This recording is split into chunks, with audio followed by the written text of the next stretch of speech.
Mes chers patriotes, bonjour. Que Dieu vous bénisse.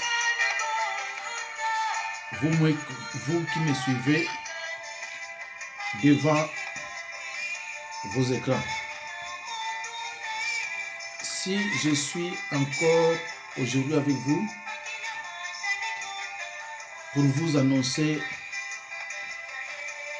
la bonne nouvelle de l'évangile. Et la bonne nouvelle de l'évangile que je vais vous annoncer est intitulée « Pourquoi je souffre? Pourquoi je suis toujours malade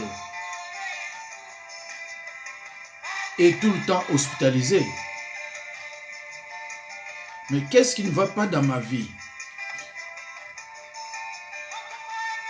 Maladi nini yango esilaka te?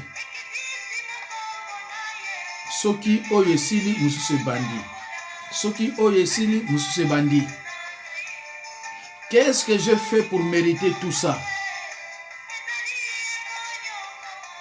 Nous allons voir ce que les Écritures nous disent. Mais, mes chers frères et sœurs dans le Seigneur, je le dis et je le répète, que les Écritures annoncent clairement que le peuple de Dieu souffrira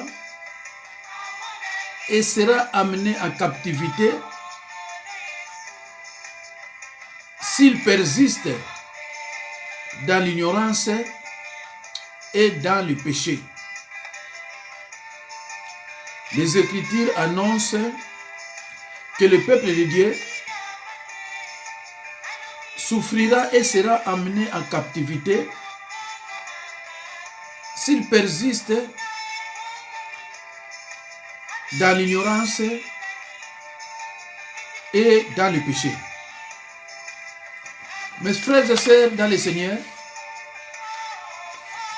la Bible dit dans Osée 4:6, mon peuple est détruit par manque de connaissances. Ce verset biblique ne dit pas que le peuple de Dieu est détruit à cause de Satan le diable, mais uniquement par manque de connaissances. Mes chers frères et sœurs, dans le Seigneur, Satan a littéralement peur de ceux et celles qui connaissent la parole de Dieu et qui la mettent en pratique. Satan a peur de ces gens-là. Mes chers frères et sœurs dans le Seigneur, si vous voulez grandir dans votre communion avec Dieu, vous devez impérativement grandir dans votre compréhension de la parole de Dieu. Mes chers frères et sœurs, retenez que la méditation de la parole de Dieu est une recommandation biblique. Mais malheureusement, Satan profite largement de votre ignorance. Satan profite largement de votre ignorance. Mes chers frères et sœurs dans le Seigneur, la Bible nous enseigne dans Job 5 et 6 que le malheur ne sort pas de la poussière et la souffrance ne germe pas le sol. Mes chers frères et sœurs, ezali mabele te moto ebotaka bapasi pe minyokoli. Le malheur ne sort pas de la poussière. Tout malheur a une cause. Ce que vous êtes en train de vivre, des souffrances, d'aller tout le temps à l'hôpital. Aujourd'hui, j'ai des pieds gonflés, j'ai des douleurs, j'ai partout, ça ne va pas. Tout ça, ce sont des conséquences. Ce ne sont pas des causes de maladie, mais des conséquences. C'est pour cela que la Bible dit, dans Job 5:6, le malheur ne sort pas de la poussière. Tout malheur a une cause. Mes chers frères et sœurs, s'il faut aller plus loin, la Bible dit dans 2 Corinthiens 13:5, dans l'épître de 2 Corinthiens 13:5, examinez-vous vous-même si vous êtes dans la bonne voie. Mes chers frères et sœurs dans le Seigneur, au lieu tout le temps d'incriminer les sorciers, d'incriminer des satanistes, examinez-vous d'abord vous-même. Qu'est-ce que vous avez fait dans le passé? Et maintenant, vous êtes en train de subir les conséquences. Alors, mes chers frères et sœurs, la Bible dit encore dans Proverbe 6, 27 à 28.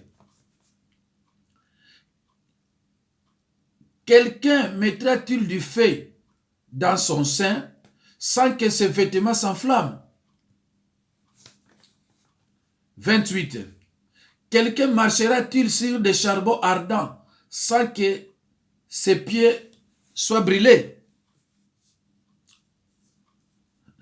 Mes chers frères et sœurs, nous allons vérifier tous ensemble. Pourquoi vous souffrez? Pourquoi vous faites des allers-retours dans des hôpitaux? Pourquoi il n'y a pas de changement?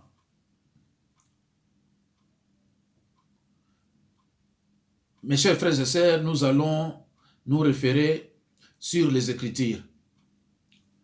Alors, nous allons d'abord prendre le point numéro 1. Point numéro 1, le Bible. Nga nazwaki nanga mibali ya ga. J'étais toujours avec des copains qui avaient beaucoup d'argent, avec de grosses voitures de luxe. Ndeko, yo otutaka tolo. Nga na bana ozonaka mibali ya ga, nga mibali ya pamba te, kaka ya ga. Bana ozona ba mbongo ngai te, nga za kitoko. Ndeko na ngai oyebi pa imbongo wane bandako uta te. Ozolo ba mibali ya ga, me ba mbongo wana pa bandako uta oyebi te.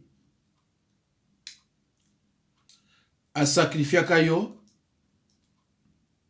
obandako mona akozwa mbongo ebele. Ta mususu yo achao na ndako akabelaka na yo te, azoki no kabela ba oyo baza ba deuxième bureau. Alors ba pasi wana, ba maladi wana eko se manifester ta mususu après 5 ans, 10 ans, 20 ans, 30 ans, 35 ans, 40 ans. Ivana na ona kata nzoto na yo. Alors bande ko ngai tokotanga na 1 Timothée 6:10. Tango yo lingai mobali wana ya mbongo ebele, mibali ya mbongo ebele, oyo bana ko bimana ya bango, bakala ba voiture moko ya luxe ya kitoko kolata bien makamyo so bien. Yo ebaki te ke bez esprit na ye un jour pe misusu ekoba ba mari de nuit na yo, ba femme de nuit na yo, nga bana zoka basi oyo, basi ya ga, oyo bazanga ba mbongo te, batamola ba voiture ya luxe. D'accord? Mais yé pas yazu beloko na yo ebité, yo ko kutena bambongo na ye, yo komisi bambongo na yo. Alors, tokotanga na 1 Timothée 6, 10, soki Bible illumine biso nini. J'ai lu au nom de Jésus-Christ. Car l'amour d'argent est une racine de tous les maux. Et quelques-uns, en étant possédés, se sont égarés loin de la foi et se sont jetés eux-mêmes dans bien des tourments. Ndeko na ngai, mutu mbongo yo bande kolanda. Nakata kisasa zile msu na 150 parcelles. Est-ce que mutu mbongo normal à cause na 150 parcelles? Aucun Afrique du Sud, tant on soit na 7, ou na Bruxelles msu 3. Est-ce que yo moko so réfléchir? Et ce sont des bambongo mabe. Bambongo mutakene musala, bambongo za normal, bambongo même ya commerçant. Oko yeba ki oza bambongo ya boye. Oko mona ya tongisa banda kwa kitoko. Kinshasa l'air nyonso ekomani ti vélo. Nzoka ndende konanga ta mususu eza na bambongo ya Kodia. Yo ebite ke Kodia c'est la sorcellerie. Kodia c'est il faut makila faut tanga. Yo ebite. Mais yo souci na yo kaka mobali ya ga. Mobali oyo ya ba 1000 euros ba 800 te yo wana te. Yo mibali ya ga. Pe tout la ngoto loa. Soko zo bimozo denda. Olobi ngai mibali pamba pamba te. Ngana zo ngana mibali ya ga. Ndeko nanga pa yo zalezo yo kanga. Tala santé na lelo e komandenge ni na mibali ya ga. Tala santé na ndeko nanga e komandi ni na mibali ya ga. Et ceux qui pour luka mosali ya nzambe ya bien te oyo ayebi liloba te oyo ayebi ninga ko yede te biloko na ti lelo vana no kala kati ndako na kati nzoto na yo plutôt. Alors ceux qui otika biloko wana et demeurer toujours na nzoto na yo e ko boma yo parce que biloko wana mtu mako na hôpital. Or faut luka mosali ya nzambe mako oyo ayebi liloba oyo akoko délivrer yo po biloko wana bobi misa yango pe bo briser ba alliance ozo lié yo na ye ba alliance oyo ateki na monde ya ténèbres yo kasi bambongo na ba na la pasi ko liaka biloko salité yo ko lia encore ya pamba bo ami ya pamba te o mona bokabwa na ye metilo la mari de nuit na yo o mona kufa me yo mona retile lo ndeko na luka musala nzamba solo oyo ayebi liloba pesa na délivrance. Alo bande ko nga toke na point D na kendaki epa ya nganga. Ndeko na ngai yo kendaki epa ya nganga. Me epa ya nganga okendaki otikaki nini kuna? Me obimaki pe na nini? Ozwaki nini kuna? Ozwaki biloko invisible ça que yo yeba oya na ndako na yo. Et ceux qui posa mayele te otikaka pe ba photo ya famille na yo epa ya nganga. Alors ba photo wana epesa sata droit légal akosalo eloko ya lingi. Il est capable d'hypothéquer ta santé et celle de tes enfants aussi. Parce que tu as un droit légal. Linga parole, on dit parole. Bolingi ko lukende ko lukaka ba ventilo obengi pasteur makasi po monaki na télévision l'air nyos. Nzoka kutu azane sataniste. Ndeko nangai. Tu es parti consulter ceux qui invoquent les esprits alors que la Bible aza ko interdire biloko wana nyonso. Tu es allé consulter ceux qui invoquent les esprits. Alors, la Bible dit dans Lévitique 19, 31. La Bible dit dans Lévitique 19, 31, ne vous tournez point vers ceux qui invoquent les esprits, ni vers les devins. Ne les recherchez point de peur de vous souiller avec eux. Je suis l'Éternel, votre Dieu. Ndeko. Outi pa nganga. Aza marabu. Yozo mona yene ti mutu moko soki andenge nini mais yeza nani? Aza serviteur à Satan. Aza pasteur te? Yoko kotala ye. Mais ndeko nangai, faut ba conséquence. Mususu akotala nganga basali relation sexuelle nganga. Ok nganga azana ba mauvaise semence. Nganga za pasteur te.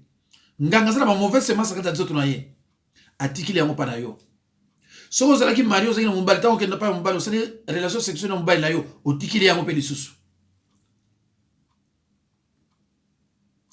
les Écritures annoncent clairement que le peuple de Dieu souffrira et sera amené en captivité s'il persiste dans l'ignorance et dans le péché.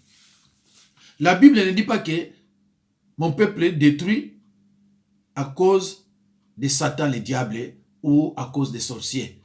Mais uniquement par manque de connaissances.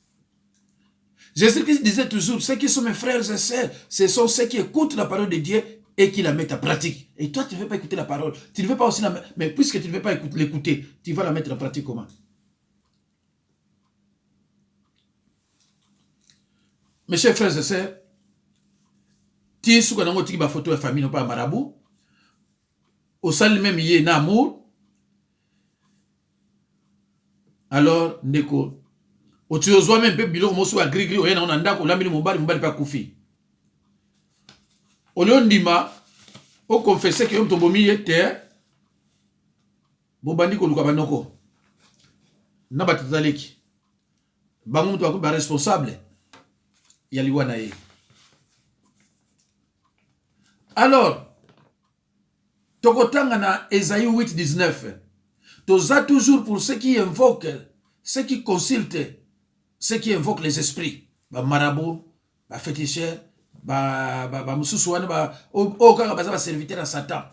Ndeko na ngai yo moto lukiye, yete mtaluki yo. Alors tamu ya yo moto ko luka ye kuna, il faut ndima ba conséquences na ye. Il faut ndima ba conséquences na ye ndeko na ngai. Esaïe 8:19 lobinini.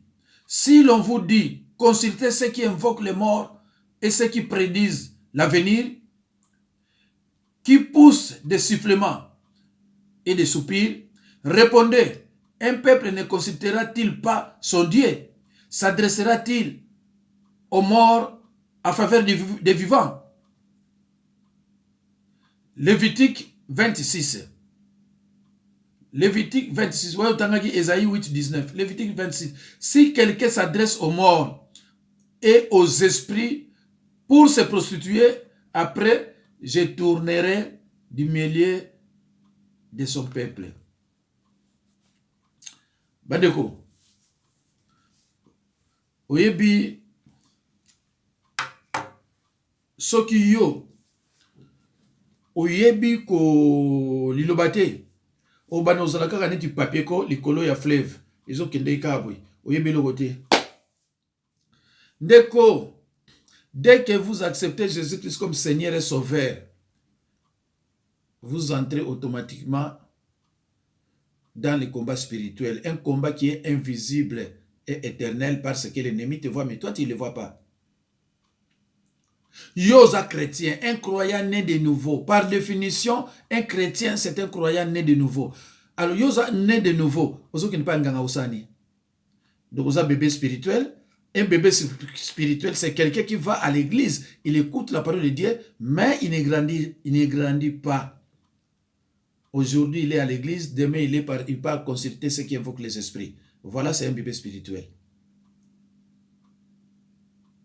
Dès qu'on a eu toye ba minute okenepe mbango toye na point 3 nazaki toko nazwa mibali ebele 10 15 20 30 50 70 102 Apocalypse 18 2 ndeko na ngai yeba ke soko zo mibali 18 divisé par 2 égale 9. Donc, c'est que au salamour na 9 ndoki ou bien 10. Ndoki nyonso au salane amour atika biloko na kati ya nzoto na yo mwasi ba benga kango ba marque. Et biloko wana nde e ba no créer yo ba problème. Soki yo o bimisa yango te. Obali mobali wana komi victime. Tango yo ke na yo yepe ba biloko wana azu yango. Alors Apocalypse 18 10 balobi boy. Je lis au nom de Jésus-Christ. Il cria d'une voix forte, disant, elle est tombée, Babylone la grande. Elle est devenue une habitation de démons, un repère de tout oiseau impur et odieux.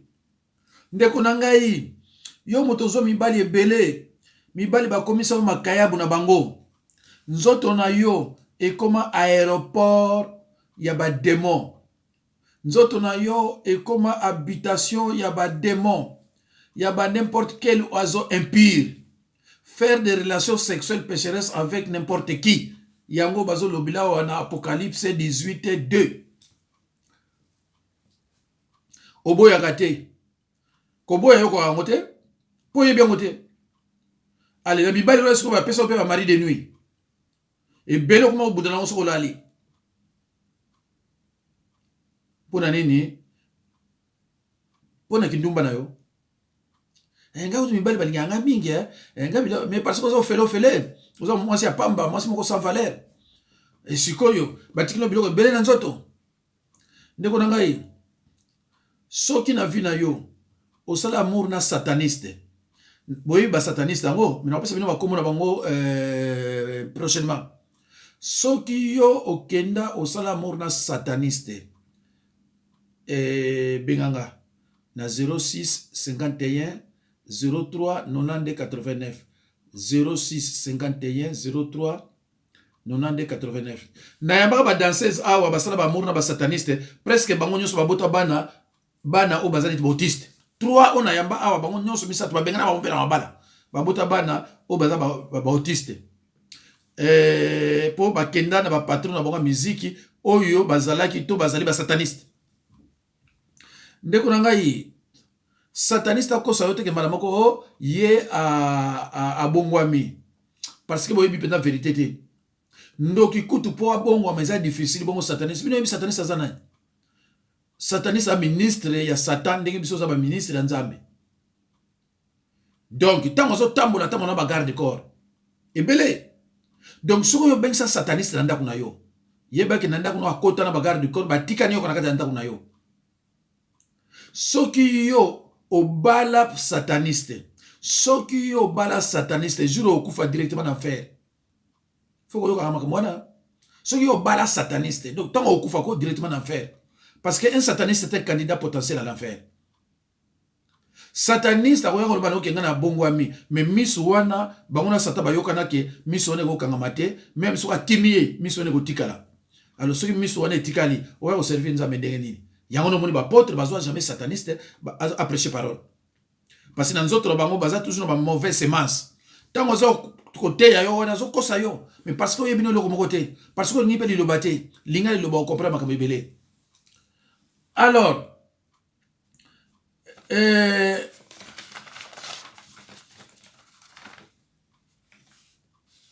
yo sikoyo bandeko tango bando mona biloko wana nyonso ba demo na kati ya nzoto na yo olingi lobate alors okosala nini ozwi siko avion oke mbangu na kisasa pa mukuna so ekoki te ale oleki mbangu pa ya o nani Walesa. Donc, comme il dit qu'un autre, c'est pas sataniste. Ndenge yo mona ngana ba kwesa kana ne basaba makamana bango bia o basala nzambe. Nzoko ke komi koti sa pa ba sataniste. Yo ka Bible ndenge lobi na yo. Na Marc 3:23.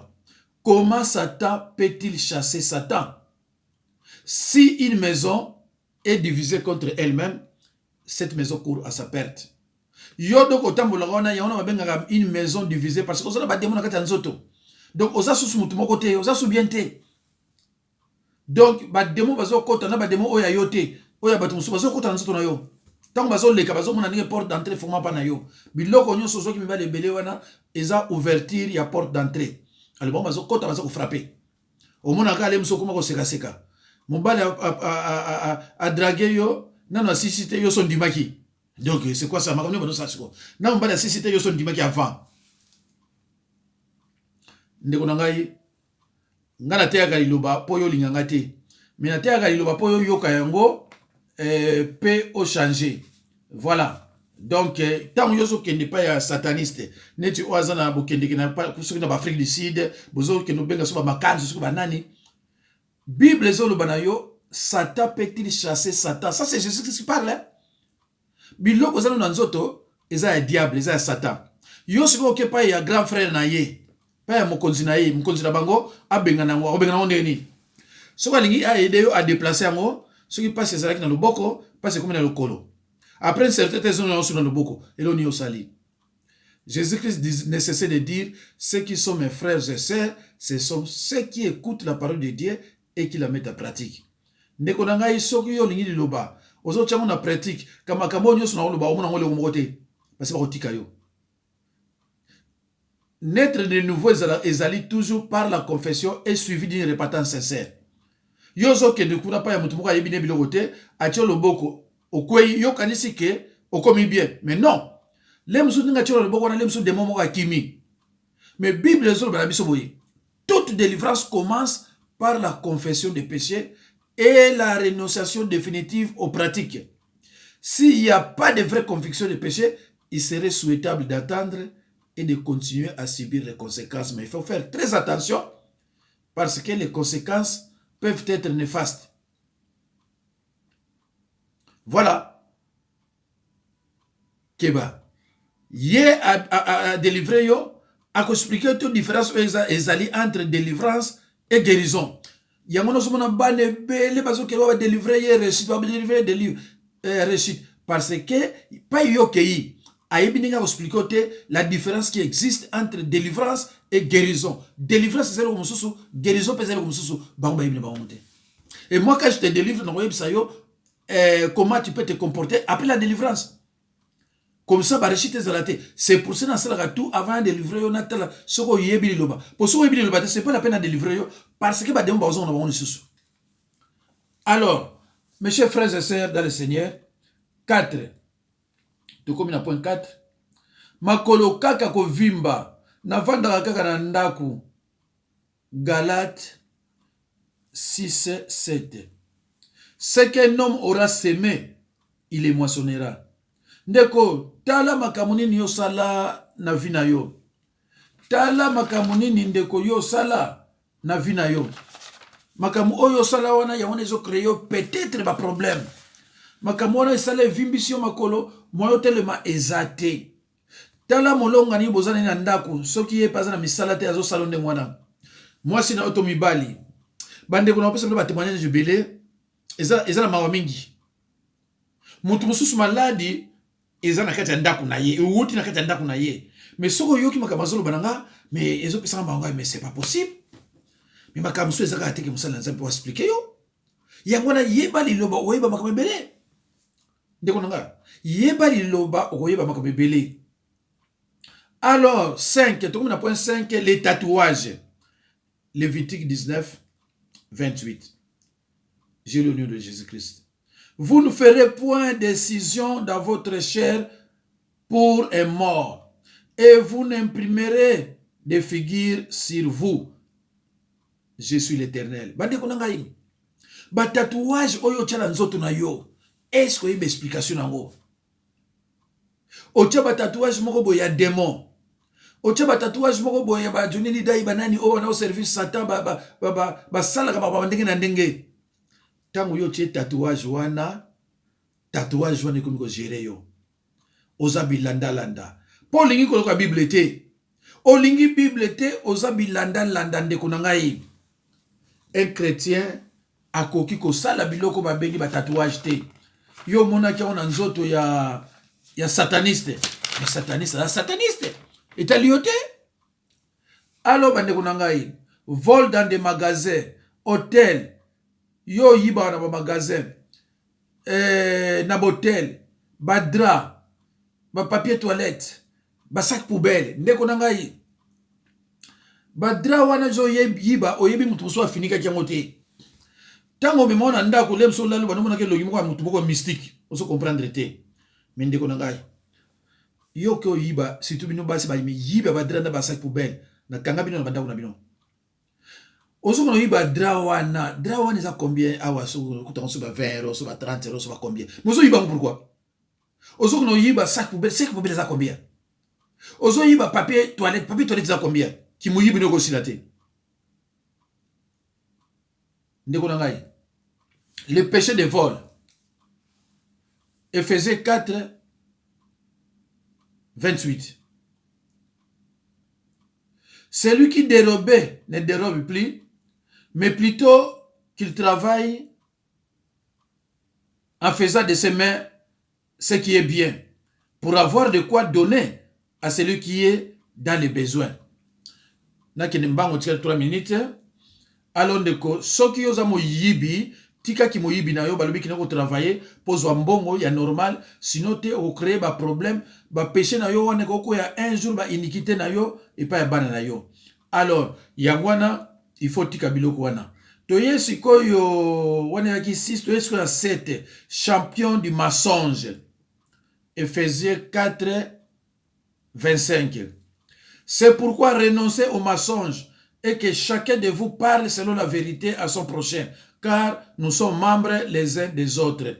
Ndeko nangai bomoni nani na acte 5 1 à 11 péché du mensonge et bomaki Anania na Safira okotanga na Deutéronome 5 19 Exode 20 15 bamusu bazalaka wana soka sa bandi kokosa ondimate ke yem taza kokosa et c'est malheureux quand même ndiko ngai oyebi ko zo kokosa mais yo zo kosa 8 ba faux témoignage Romains 13 et 10 l'amour ne fait point de mal au prochain ndeko ngai yo zana kindoki au lieu au confesser au la repentance au bimana kindoki na yo bani okosa la batu musu bazana kindoki yo za sataniste okenda na repentance te au lieu au la tout au bimana ki satanisme yo zana ngo yo bani okosa la batu musu ke bango pe bazana sataniste pour lingo bima kuna te ndeko ngai ekosuki lo mabe.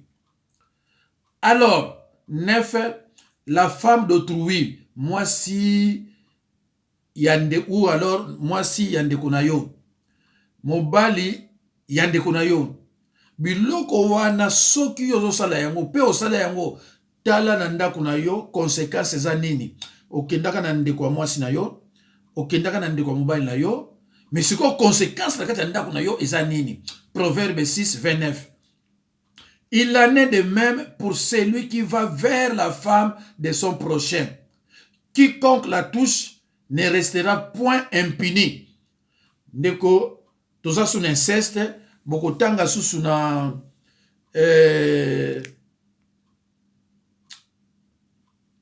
inceste na bosani verset yango mais faut la Lévitique 18 16 na che entre parenthèses hein? Je crois faut la Lévitique 18 13 soki ya eza yango te bo excusenga obenganga tcha commentaire na se na kotala yango comme ça na luka mais je crois que eza na Lévitique 18 et 16. Alors bandeko nanga na tiki bino nzambe apambola bino bolanda mateya oyo na bokebi nyonso. Merci beaucoup, que Dieu vous bénisse. Numéro nanga na se na pesa kiango pona ba oyo bazana ba pasi ya ndenge wana to bazo ba délivrance. Nzambe apambola bino.